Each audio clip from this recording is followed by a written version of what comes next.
12월 23일 월요일 마지막 색연필.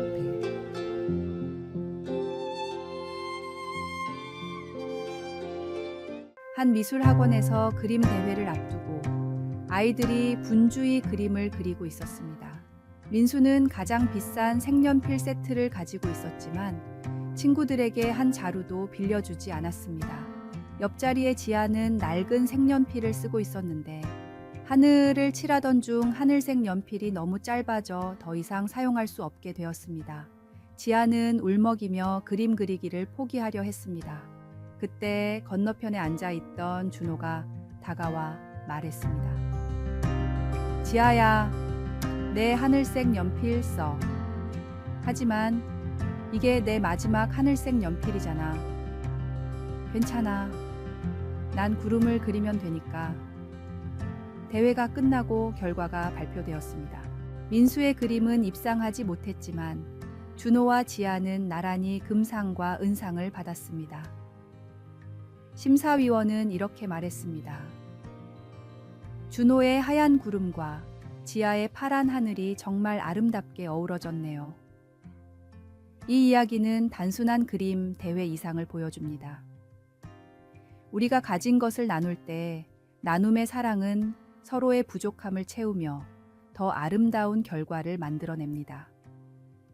마지막 한 자루를 내어주는 작은 사랑이야말로 가장 큰 걸작을 만드는 시작이 됩니다. 오늘의 말씀. 주라.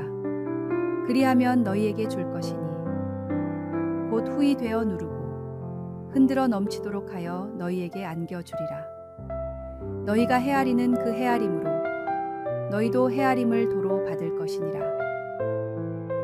오늘의 만나. 하나님의 사랑은 부족한 자를 채우며 나눔을 통해 더 큰 아름다움을 이루십니다. 가진 것을 나누는 작은 마음이야말로 주님께서 기뻐하시는 진정한 사랑의 표현입니다.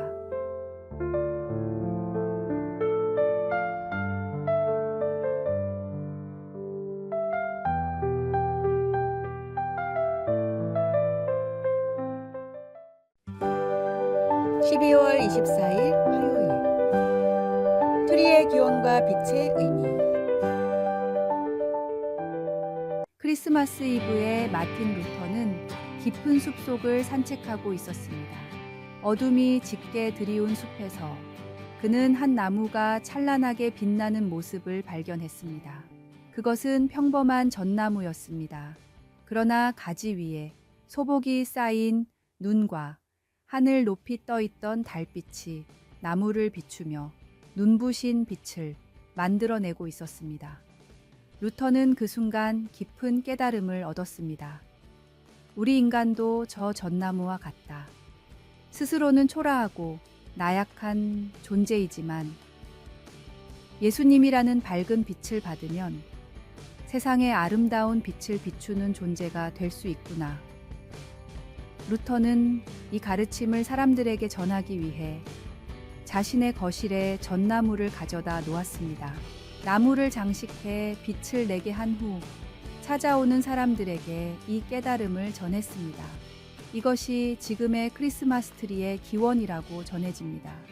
우리는 스스로의 힘으로는 아무리 위대한 일을 해도 허무함으로 끝날 수밖에 없는 존재입니다. 하지만 예수님의 빛을 받으면 우리의 삶은 세상을 밝히는 빛으로 변화될 수 있습니다. 크리스마스는 단순히 장식을 즐기는 날이 아닙니다. 이 땅에 빛으로 오신 예수님을 생각하고 그 빛을 따라 살아가는 삶을 다짐하는 시간이 되어야 합니다. 빛으로 오신 예수님을 따라 세상의 빛을 비추는 삶을 꿈꾸는 아름다운 크리스마스가 되시길 바랍니다. 오늘의 말씀. 예수께서 또 말씀하여 이르시되 나는 세상의 빛이니 나를 따르는 자는 어둠에 다니지 아니하고 생명의 빛을 얻으리라. 오늘의 만나. 우리는 스스로의 힘으로는 빛을 낼 수 없는 초라한 존재지만 예수님의 빛을 받을 때 세상의 희망과 사랑을 전하는 빛의 통로가 될 수 있습니다.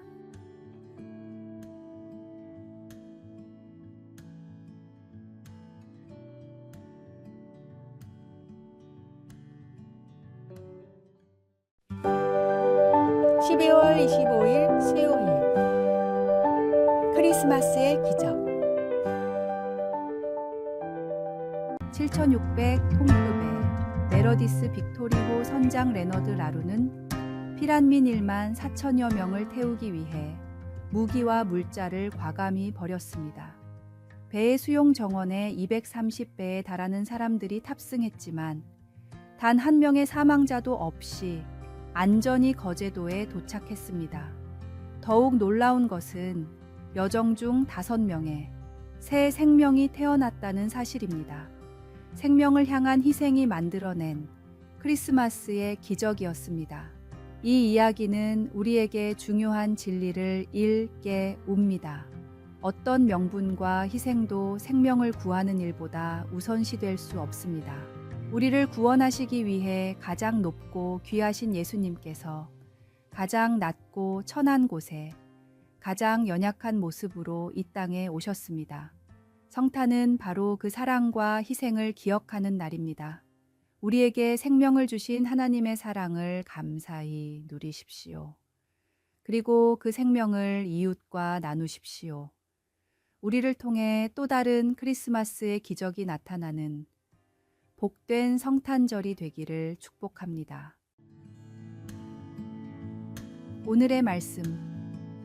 우리가 아직 죄인 되었을 때에 그리스도께서 우리를 위하여 죽으심으로 하나님께서 우리에 대한 자기의 사랑을 확증하셨느니라.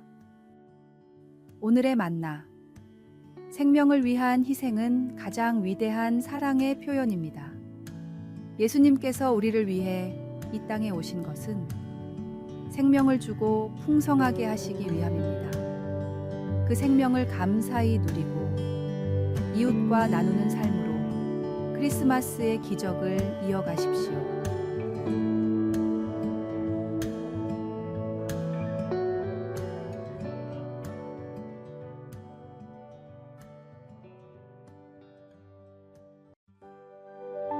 (12월 26일) 목요일 거북이의 경주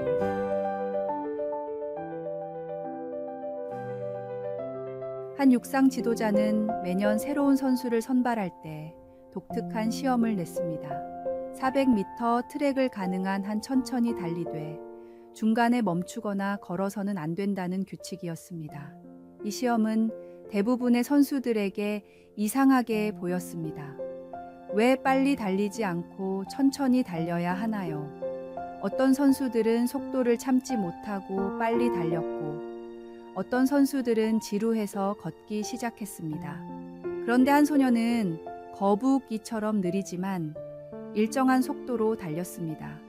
다른 선수들이 웃고 놀려도 개의치 않고 끝까지 자신의 페이스를 유지했습니다. 지도자는 그 소년을 선발하며 말했습니다. 빠르게 달리는 것은 누구나 할 수 있지만 자신의 페이스를 끝까지 지키는 것은 아무나 하지 못합니다. 마라톤은 단순히 달리는 경기가 아니라 인내의 경주입니다. 그 소녀는 후에 올림픽 마라톤 메달리스트가 되었습니다. 이 이야기는 신앙의 경주를 떠올리게 합니다. 신앙은 단기간에 성과를 내는 경주가 아닙니다. 때로는 느리더라도 포기하지 않는 꾸준한 걸음이 중요합니다.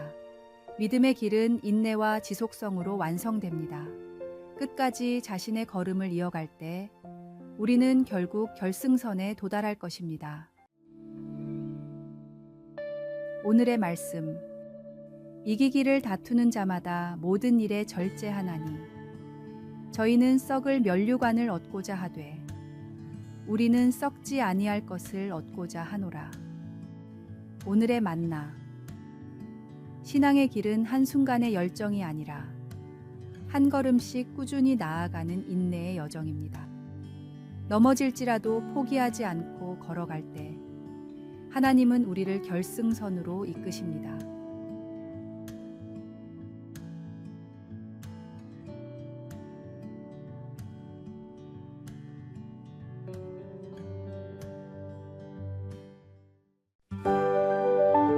(12월 27일) 금요일. 믿음의 선율. 오페라 사업 실패로 깊은 좌절에 빠져 있던 핸델에게 어느 날 찰스 제넌스가 찾아와 한 대본을 건넸습니다. 성경 구절들로 엮은 메시아에 관한 대본이었습니다. 핸델은 대본을 읽으며 강한 영감을 받았습니다. 그는 24일 동안 거의 먹지도 자지도 않은 채 작곡에 몰두했습니다. 하인들의 증언에 따르면 그의 방에서는 끊임없이 음악이 흘러나왔고 때로는 눈물을 흘리며 작곡을 이어갔다고 합니다. 핸델은 절망 속에서 기쁨과 영광의 찬양을 써내려갔습니다. 1742년 4월 더블린에서 초연된 메시아는 큰 감동을 불러일으켰습니다. 특히 할렐루야 합창이 울려 퍼질 때 조지 2세 영국 왕은 자리에서 일어나 경배했고 모든 청중이 함께 기립했습니다.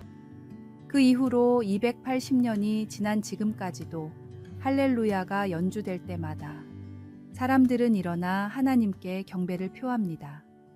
이 이야기는 우리의 고난 속에서도 하나님의 손길이 있음을 보여줍니다. 핸델의 절망이 위대한 찬양으로 변했듯 우리의 어려움도 하나님의 손길을 통해 새로운 아름다움으로 변화될 수 있습니다. 고난은 끝이 아니라 하나님의 놀라운 일을 준비하는 과정입니다. 오늘의 말씀. 우리가 알거니와 하나님을 사랑하는 자, 곧 그의 뜻대로 부르심을 입은 자들에게는 모든 것이 합력하여 선을 이루느니라. 오늘의 만나. 고난 속에서도 하나님은 쉬지 않으십니다. 절망이 찬양으로, 시련이 영광으로 변할 때 우리는 하나님의 손길이 우리 삶을 새롭게 하시는 것을 경험할 것입니다.